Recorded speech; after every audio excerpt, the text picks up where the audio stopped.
नमस्कार, होनवती भारत में आपके स्वागत है। नई दिल्ली में आज केंद्रीय स्वास्थ्य एवं परिवार कल्याण तथा रसायन और उर्वरक मंत्री श्री जेपी नड्डा से मुलाकात कर उन्हें कटनी में मेडिकल कॉलेज के भूमि पूजन कार्यक्रम के लिए आमंत्रित किया गया। केंद्रीय मंत्री जेपी नड्डा 23 जनवरी को मध्य प्रदेश आएंगे और 24 जनवरी को कटनी में मेडिकल कॉलेज का भूमि पूजन करेंगे। इस पहल से प्रदेश के 41 जिलों में मेडिकल कॉलेज की सुविधा उपलब्ध होगी, जिससे स्वास्थ्य सेवाओं को और मजबूती मिलेगी।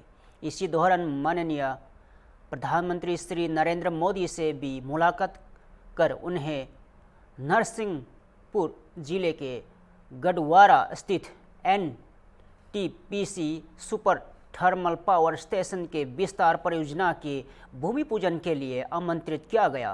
प्रदेश सरकार प्रधानमंत्री नरेंद्र मोदी के मार्गदर्शन में किसान, महिला और युवा और गरीबों के कल्याण के लिए लगातार योजना चला रही है। इसी क्रम में वर्ष 2026 को प्रदेश में किसान कल्याण वर्ष के रूप में मनाने का निर्णय लिया गया है। वही केंद्रीय गृह मंत्री श्री अमित शाह के नेतृत्व में मध्य प्रदेश को पूरी तरह नक्सल मुक्त घोषित किया गया है, जिससे प्रदेश की बड़ी उपलब्धि माना जा रहा है।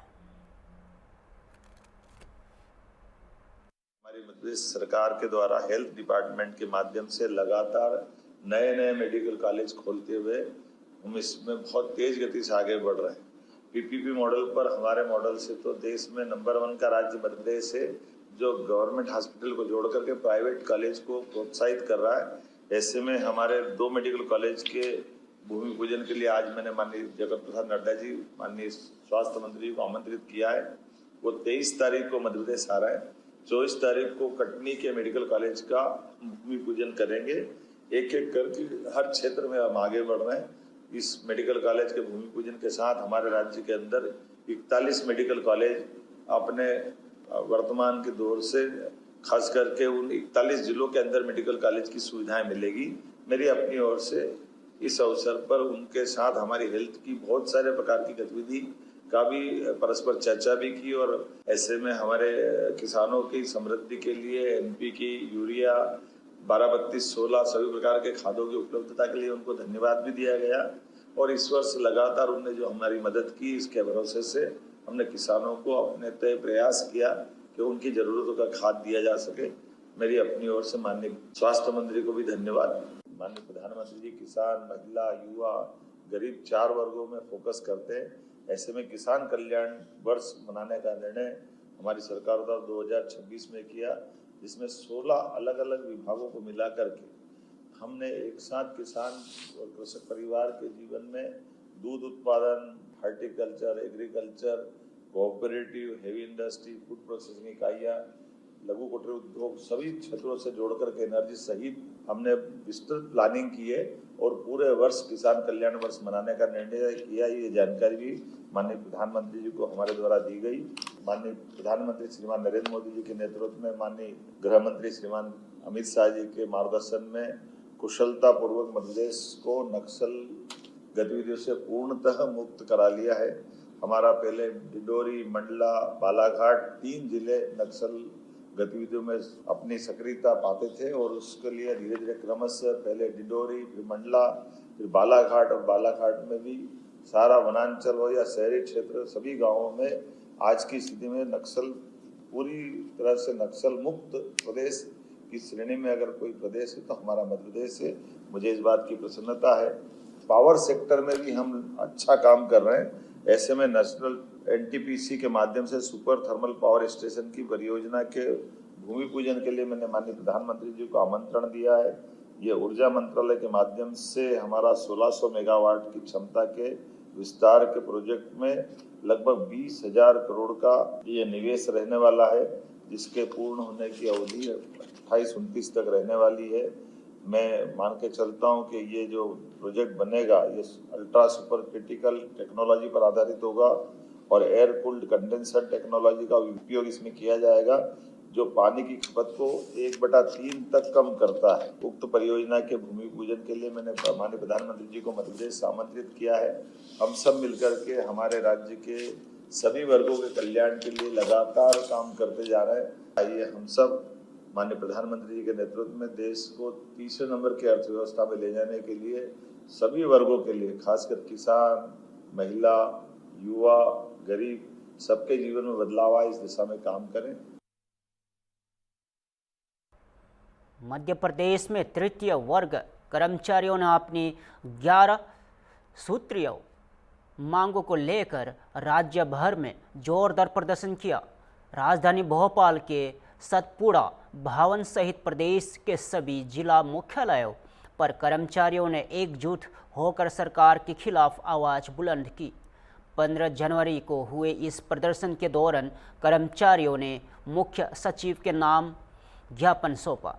कर्मचारियों की प्रमुख मांगों में महंगाई भत्ता और महंगाई राहत का लाभ, सीपीसीटी परीक्षा से निजात, परिवीक्षा और अवधि में कम वेतन की व्यवस्था समाप्त करने, पुरानी पेंशन योजना लागू करने और पदोन्नति प्रक्रिया शुरू करने की मांग शामिल है। इसके अलावा आउटसोर्स और स्थायी संविदा कर्मचारियों की नियमितीकरण और EATS से मुक्ति की मांग भी उठाई गई और कर्मचारी नेताओं ने चेतावनी दी है कि यदि मांगों पर जल्द फैसला नहीं हुआ तो आंदोलन को और तेज किया जाएगा।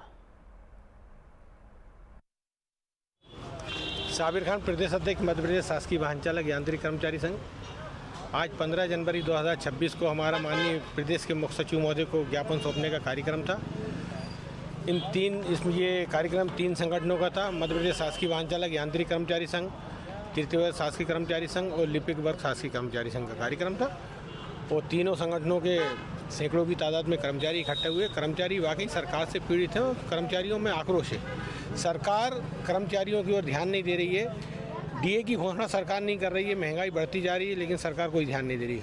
खासतौर से वाहन चालक संवर्ग की हम अगर बात करें तो वाहन चालकों की भर्ती के ऊपर सरकार ने प्रतिबंध लगा दिया है।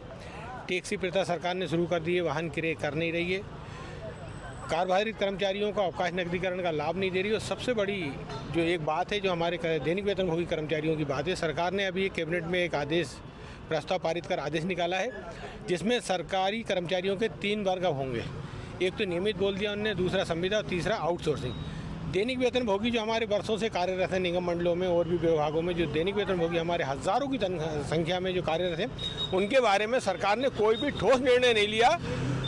जो दैनिक वेतनभोगी कर्मचारी इतना भयभीत है कि उसे रातों की उसकी नींद उड़ गई कि 15-15, 20-20 साल हो गए सर्विस करते हुए और उसमें दैनिक वेतनभोगी का कोई उल्लेख ही नहीं करा कि उसके साथ क्या होगा। सरकार से हमारा निवेदन है आपके चैनल के माध्यम से कि एक स्पष्ट नीति बनाए और दैनिक वेतनभोगी जो आज तक कार्यरत हैं इनको सरकार नियमित करो और आज के बाद फिर दैनिक वेतनभोगी प्रथा बंद कर दे। लेकिन सरकार दैनिक वेतनभोगियों के बारे में कुछ नहीं कर रही। हमें तो ये डर सताने लगा सारे दैनिक वेतनभोगियों को। ऐसा नहीं हो कि हमारे दैनिक वेतनभोगियों को सरकार आउटसोर्स में डाल दे और ठेके प्रथा पे रख दे, किसी ठेके के अंडर में हम लोगों को कर दे। तो सरकार से हमारा निवेदन है कि दैनिक वेतनभोगियों के भविष्य के बारे में, उनके परिवार के बारे में सोचे। सरकार की जो हमारे केंद्र सरकार की जो भी घोषणाएं होती हैं, जो DA अत्ते भत्ते होते हैं वो दे। सरकार ने प्रमोशन पे बैन लगा रखा, सरकार वो नहीं दे रही है। वाहन क्रय कर नहीं रही, भर्ती कर्मचारियों की कर नहीं रही और पद जो भी अब कर्मचारी रिटायर होगा पद समाप्त हो जाएंगे। इससे तो ये लग रहा है कि कुछ सालों में मेरे ख्याल से मध्य प्रदेश के अंदर सरकारी कर्मचारी जैसा कोई शब्द बचेगा ही नहीं। सारे लोग या तो संविदा पे होंगे या आउटसोर्सिंग पे होंगे। तो सरकार से आपके चैनल के माध्यम से निवेदन है कि कर्मचारियों से वार्तालाप करें और वार्ता के माध्यम से कर्मचारियों की समस्याओं का समाधान करें। यदि सरकार नहीं करती है तो ये आंदोलन और जाके आगे उग्र भी होगा। कर्मचारी आक्रोशित होते जा रहे हैं। निवेदन है कि कर्मचारियों के आक्रोश को सरकार शांत करे और कर्मचारियों की बातों को माने। मध्य प्रदेश वाहन कर्मचारी यांत्रिकी संघ में नगर निगम प्रभारी नवल गोरे। अभी ऐसा देखने में आ रहा है कि कुछ हमारे अधिकारी बिल्कुल हिटलर शासन चाह रहे हैं। कई कर्मचारी हमारे जो है ऐसे है, सबके वेतन हो जाते हैं 15-15 दिन, 20-20 दिन तक वेतन नहीं हो रहे हैं और वो भटक रहे हैं। और उनके कारण हर आदमी कहीं ना कहीं कारण ये बताता जाके आप स्मार्ट सिटी में मिलो, स्मार्ट सिटी वाला बोलता है HO से मिलो, HO वाला बोलता है वासी भाई से मिलो जहाँ से आपकी हाजिरी बनती है। इस प्रकार से आज की तारीख में भी ऐसे कई कर्मचारी है जो प्रताड़ित है, अधिकारियों से वार्तालाप करना चाहते हैं, फ़ोन करते हैं तो फ़ोन का जवाब नहीं देते हैं, या तो बिल्कुल ऐसी मानसिकता बना के रखे। अब एक अधिकारी का ये मानना है, जबकि अभी सीएम साहब ने पिछले ही हफ्ते ऐसी घोषणा की थी कि वर्किंग डेज सिर्फ 5 दिन के रहेंगे। हमारे अधिकारी बोलते हैं कि नहीं, आपके वर्किंग 6 दिन रहेंगे और शनिवार को भी आपको हाजिरी लगाना है, जबकि ऑफिस बंद रहेंगे। अब वही हमें चोरी करना सिखा रहे हैं कि आप कहीं से भी हाजिरी लगाइए। अब कर्मचारी हमारे किसी भी अलग जगह से, जैसा वो माता मंदिर में नौकरी कर रहा है और या वर्कशॉप में नौकरी कर रहा है और उसने हाजिरी कहीं और अन्य जगह से लगाया, इन्होंने महीने भर का डिटेल निकाली और कमिश्नर मैडम के सामने रख दिए कि मैडम ये देखिए हमारे कर्मचारी कहाँ से हाजिरी लगा रहे। तो इस प्रकार से तो वो कर्मचारी को तुरंत मैडम बोलेगी निकालिए, बर्खास्त करिए इनको। इस प्रकार का रोल और ये छलावा है। तो हमारा कर्मचारी काफ़ी इस समय आक्रोशित है। और सबसे बड़ी चीज़ की जो भोपाल को नंबर 2 लाने के बाद में इतनी मेहनत के सौगात हमें ये मिला था माननीय महापौर मैडम से कि अगली परिषद में इनको 89 डेज में किया जाएगा, जिस प्रकार की इंदौर में किया गया। लेकिन वो सब चीज़ बिल्कुल पानी में चला गया और इस चीज़ की तरफ किसी ने ध्यान नहीं दिया, ना कि किसी ने दूसरी इस परिषद में आश्वासन किया। तो इस आक्रोश को लेकर कर्मचारी बिल्कुल हड़ताल पे उतरने और रोड पे उतरने के लिए तैयार है। धन्यवाद। मुशीर मोहम्मद। क्या कुछ मांगे हैं आप लोगों की? हमारी मांगे ये हैं कि दैनिक वेतनभोगी जो कर्मचारी हैं उनके लिए अभी इस परिषद में भी कोई व्यवस्था नहीं की गई, जबकि महापौर मैडम द्वारा पिछली परिषद में आश्वासन दिया गया था कि अगली परिषद में आप लोगों के लिए हम सौगात देंगे। लेकिन इस परिषद में भी कर्मचारी नाम का कोई जिक्र हुआ ही नहीं। कर्मचारी पूरे आक्रोशित हैं, हड़ताल करने के लिए तैयार हैं। अगर यही स्थिति रही तो कर्मचारी पूरे हड़ताल पर जाएंगे। उत्तर प्रदेश राज्य महिला आयोग की चेयरपर्सन बबीता सिंह चौहान ने किंग जॉर्ज मेडिकल यूनिवर्सिटी यानी KGMU से जुड़े कथित धर्म परिवर्तन और यौन उत्पीड़न मामले को बेहद गंभीरता बताया है। उन्होंने कहा कि यह मामला फिलहाल एक्टिव जांच के तहत है। इसकी जांच स्पेशल टास्क फोर्स मुख्यमंत्री योगी आदित्यनाथ की सीधी निगरानी में कर रही है। और महिला आयोग की चेयरपर्सन बबीता सिंह चौहान ने साफ कहा है कि KGMU से जुड़ा यह मामला किसी भी तरह से मामूली नहीं है। मामले में लव जिहाद और संगठित धर्म परिवर्तन जैसे गंभीर आरोप सामने आए हैं। उन्होंने कहा है कि अब तक की जांच में जो तथ्य सामने आए हैं वे किसी एक व्यक्ति की हरकत नहीं बल्कि एक बड़े और संगठित आपराधिक नेटवर्क की ओर इशारा करते हैं। महिला आयोग पूरे मामले पर नज़र बनाए हुए है और दोषियों के खिलाफ सख्त कार्रवाई की मांग की गई है। मुकदमा लिखाने को लेकर के दबाव बना रहा है, तो इसको किस तरीके से देख रहे हैं? देखिए, मुझे लगता है कि अब तो ये जांच का विषय है और जांच चल रही है। इसमें तो मुझे लगता है कि अपर्णा जी का इतना कोई उसमें वो नहीं है, क्योंकि वो तो मैंने जैसे पहले भी बताया, अभी भी मैं बता रही हूँ कि जानकारी लेने के लिए वहाँ गई थी और जानकारी ना मिलने पर उनके जो समर्थक थे उन्होंने थोड़ा बहुत हल्ला वल्ला या नारे लगा दिए होंगे। बाकी मुझे नहीं लगता कि कोई FIR वाला उसमें कोई मैटर है ऐसा। तो और फिर जांच भी है, अब तो STF भी वहाँ उनकी सारी जांच कर रही है। तो मुझे लगता है कि जांच जब हो जाएगी तो सारा क्लियर ही हो जाएगा, कोई बात ही नहीं है। बाकी जहाँ तक FIR का मतलब है तो मुझे नहीं समझ में आता कि वो क्यों इतना FIR पे जिद कर रही हैं। मैम, आप भी मुख्यमंत्री जी के पास गई हुई थी, इसी मामले को लेकर के बताया जा रहा है कि आपसे भी इस मामले की पूरी रिपोर्ट मांगी गई थी। नहीं, मैं इस मामले को लेकर नहीं गई थी। बाई चांस ऐसा हुआ था कि मैं भी साथ में पहुंच गई, क्योंकि मेरा तो पहले से वहाँ फिक्स था, तो ऐसा नहीं है। पर मुख्यमंत्री जी के खुद संज्ञान में है और वो इसकी रिपोर्ट भी ले रहे हैं और देख भी रहे हैं, क्योंकि वो खुद ही किसी के साथ अनर्थ नहीं होने देंगे या कुछ ऐसी चीज़ होंगी। पर जहाँ तक रहा सवाल उसमें, क्योंकि वो जो वहाँ का मैटर है वो इतना हल्का भी नहीं है कि जिसको इतना हल्के में छोड़ दिया जाए। ये तो आप ही देख ही रहे हैं ना कि लफ्ज़ जिहाद और धर्मांतरण वाले ये सब वहाँ से निकल ही रहे हैं। उसके भी देखा है आपने, रमीज़ के तार कहाँ कहाँ तक जुड़े हुए हैं। परवेज़ उसका साथी था, 10 लोगों का ग्रुप बना हुआ था। इवन आगरा से भी वहाँ उस मेडिकल कॉलेज में उसने शिक्षा ली है, तो वहाँ भी उसका सारे तार निकल रहे हैं। तो ऐसी बात नहीं, छांगुर बाबा से प्रभावित था।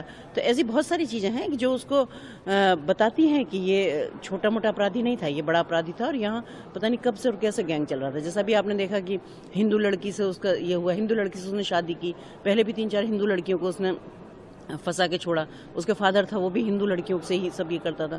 तो ये गैंग तो है और ये गैंग खुल भी रहा है धीरे धीरे, और अब तो वो गिरफ्तार भी हो गया। तो निश्चित रूप से कि कहते हैं ना कि डंडे के आगे भूत भी नाचता है, तो बताएगा और सारी चीज़ें निकलेंगी। और फिर दूसरी बात यह है कि मुख्यमंत्री जी के हाथ बहुत मजबूत हैं और बहुत लंबे हाथ हैं कि जहाँ भी होगा वहाँ से खोद कर निकाल लाएंगे जो भी इसके तार होंगे। तो मुझे लगता है कि इसमें कोई ऐसी चीज़ नहीं है जिसमें FIR कराई जाए।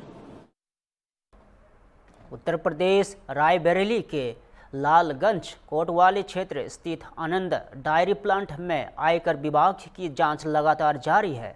पिछले 36 घंटे से इनकम टैक्स विभाग की टीम डायरी परिसर में दस्तावेजों की गहन जांच कर रही है। सूत्रों के मुताबिक आयकर में हेराफेरी की आशंका को लेकर यहां छापेमारी की गई है। जांच के दौरान डायरी प्लांट का गेट बंद कर दिया गया है और अंदर बाहर आने जाने पर पूरी तरह से पाबंदी लगाई गई है। बताया जा रहा है कि दिल्ली और हरियाणा रजिस्ट्रेशन नंबर की गाड़ियों से आयकर विभाग के अधिकारी मौके पर पहुंचे थे।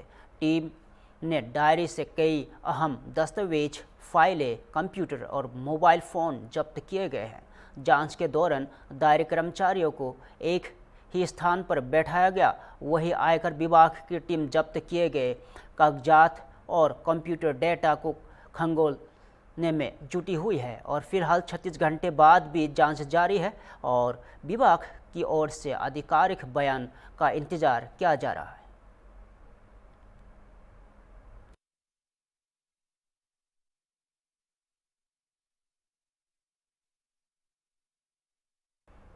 उत्तर प्रदेश के हमीरपुर में लव जिहाद के मामले में अब प्रशासनिक कार्रवाई तेज हो गई है।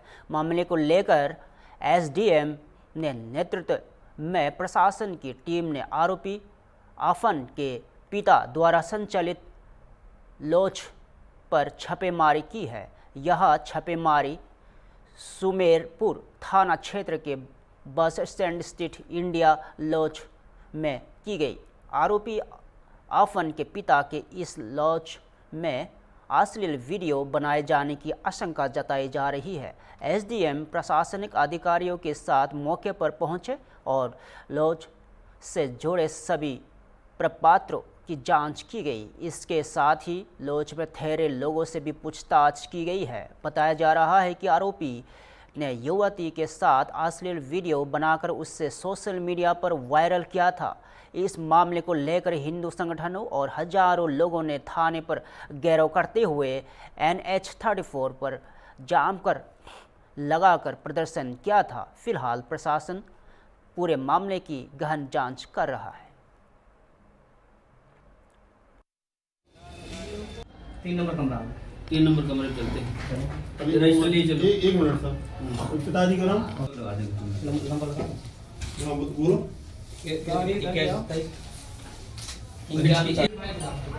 रजिस्टर दिखाओ। हाँ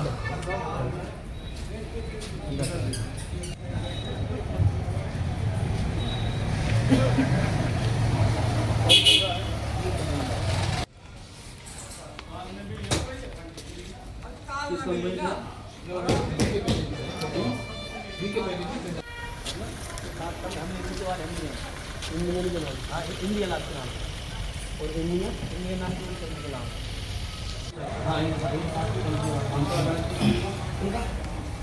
हाँ है सलीला जो है इनका भैया को इनका भी कितने कमरे हैं? सब 16 कमरे हैं। 16वां कमरा खोलो, रिमोट खोलो। उनके वाला भी तो भी देखते हैं। हाँ देखिए, हम आपसे बहुत 2020 से रह रहा हूँ, काम किया मजदूरी के दोस्त में हम बहुत अच्छा कर रहे हो। लेकिन क्या उद्देश्य? ये इंडियन लॉज के नाम से है और आज जो घटना हुई है जिसके संबंध में 2 घंटे के लगभग जाम लगा हुआ था, ये वीडियो वायरल हुआ है। उसी संबंध में ये विश्वस्त सूत्रों से ज्ञात हुआ कि वो घटना यहाँ की है। तो देखने आए थे होटल में कौन कौन लोग रुके हुए हैं।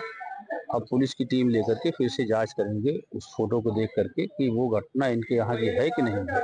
ये विशेष जांच जब होगी, टीम आएगी तब किया जाएगा। अभी किन किन तथ्यों की जांच की गई? अभी सिर्फ ये कि इनका होटल जो है जो चल रहा है, इसका जो रुके हुए हैं उनका मतलब रिकॉर्ड है इनके पास नहीं है, तो रिकॉर्ड अभी मिला लेते हैं। रजिस्टर में लिखा हुआ है जो रुके हैं लिखा है, और इसके अलावा कोई रुका नहीं। अभी नहीं चेक होगा, पुलिस आ जाएगी तब चेक होगा। उत्तर प्रदेश के बिजनौर जिले से आस्था और अंधविश्वास से जुड़ा एक अनोखा मामला सामने आया है। नागिना इलाके के नादपुर गांव में स्थित एक मंदिर में इन दिनों एक कुत्ते की रहस्यमय गतिविधियों को लेकर बड़ी भीड़ उमड़ रही है। ग्रामीणों का दावा है कि मंदिर परिसर में पिछले कई दिनों से एक कुत्ता लगातार मूर्तियों की परिक्रमा कर रहा है, जिससे लोग चमत्कार से जोड़कर देख रहे हैं। यह मामला नागिना क्षेत्र के नांदपुर गांव का है, जहां रविवार से एक कुत्ता मंदिर परिसर में लगातार परिक्रमा करता नजर आया। शुरुआती 3 दिनों तक कुत्ते ने हनुमान जी की मूर्ति की परिक्रमा की। इसके बाद वहां मां दुर्गा की मूर्ति के चारों ओर घूमता रहा और ग्रामीणों के मुताबिक कुत्ते ने लगातार 24 घंटे तक दुर्गा माता की मूर्ति की परिक्रमा की और गुरुवार को कुछ समय आराम किया और मंदिर परिसर में श्रद्धालुओं ने उसके लिए गदा भी बिछा दिया, जिस पर वहां आकर बैठ गया। इसके बाद श्रद्धालुओं ने कुत्ते के सामने भी माथा टेकना शुरू कर दिया और कुछ लोग उसकी पूजा करने लगे। सैकड़ों ग्रामीण मंदिर पहुंच रहे हैं और महिलाएं बड़ी संख्या में कुत्ते को देखने आ रही है। कुछ लोगों का मानना है कि कुत्ते किसी साधु या ऋषि मुनि की आत्मा का वास है, जबकि कुछ इससे भैरवनाथ का साया बता रहे हैं। मंदिर के बाहर प्रसाद और खिलौने की दुकानें भी लग गई है। वही बिजनौर से पहुंचे पशु चिकित्सकों की टीम ने इसे चिकित्सीय कारण बताया और डॉक्टरों के अनुसार कुत्ते की सिर में चोट लगने से उसका मानसिक संतुलन प्रभावित हुआ है, जिसके कारण वह एक ही दिशा में घूमता रहा। और हालांकि ग्रामीण डॉक्टरों की इस राय से सहमत नहीं है। फिलहाल यह कुत्ता आस्था और अंधविश्वास, जिज्ञासा और वैज्ञानिक व्याख्या के बीच चर्चा का केंद्र बना हुआ है।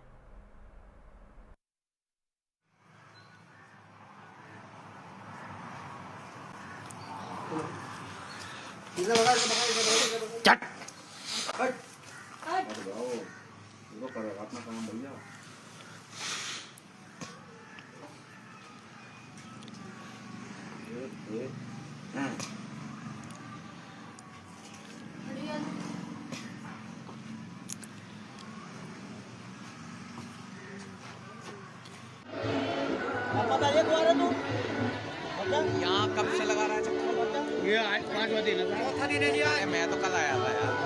आज इधर 12:30 बजे आया मंदिर। पहले उधर पे 12:30 बजे आया। 12:30 बजे आ गए। सबसे ज्यादा शुरुआत मैंने तो की थी यहाँ से। लगाएंगे आप आया था? अपने आप आया था? अपने आप पहले जाइए नहर पे जाके अपना गए वहाँ। पहले ब्रह्मांड ग्राउंड में 2 बजे बैठ गए थे। बैठ गए, सुबह उठे, ये नहर पे गए। पहले अपने घूमघाम का अपना जो करना था, घूमघाम में खाने के बाद में उसके बाद फिर मंदिर पर आ गए। अपना कोई कहने वाला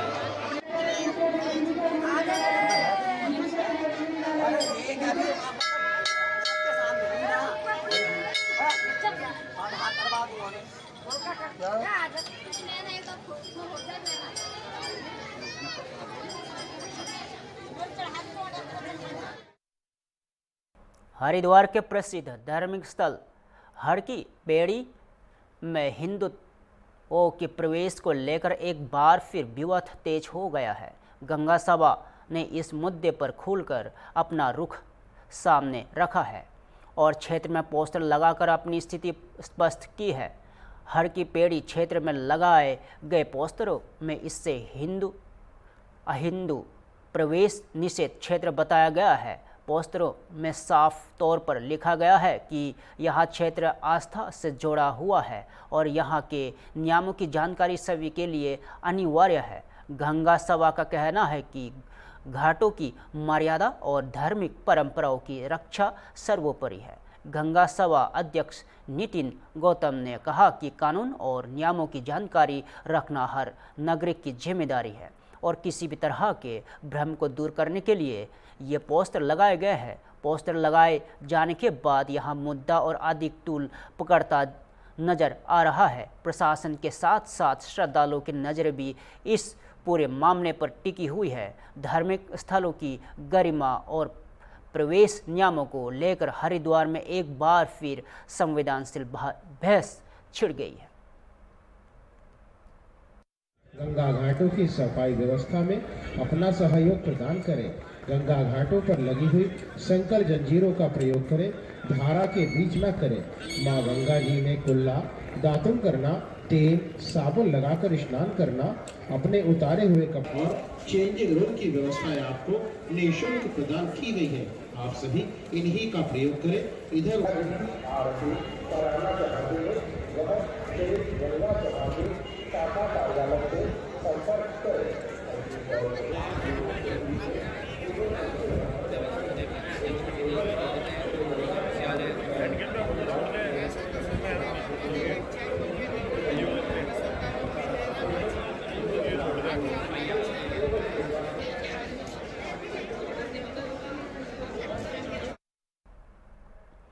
फिलहाल के लिए इतना ही।